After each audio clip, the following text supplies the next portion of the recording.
Good morning.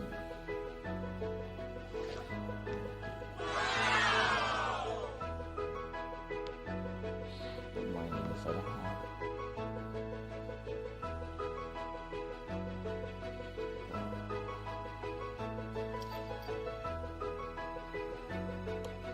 Topic.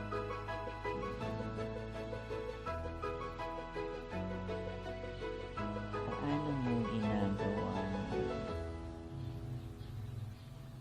maging isang tao na hindi mapapagod sa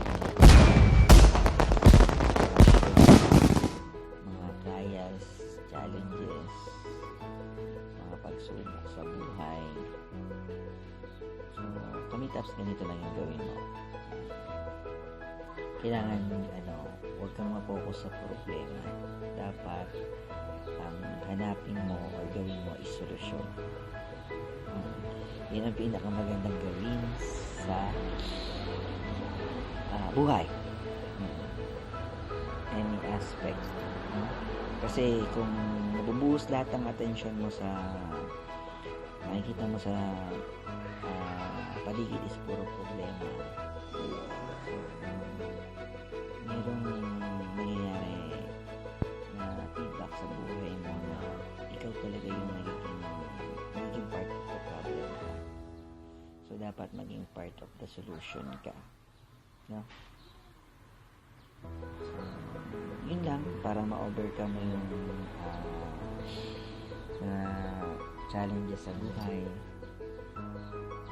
Magkaroon ka ng way para solusyonan yung lahat ng mga bagay at hindi masayang ang oras mo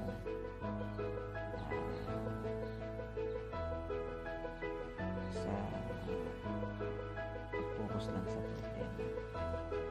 So kung doon ka sa solusyon, magkakaroon ka ng bagong mga idea, papasok yung mga way, mga paraan kung paano mo masosolusyonan yung problema.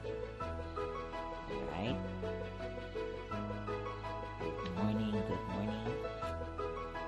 Yung kami-taps. This is Mark Perla. Real Talk Lives Flowing.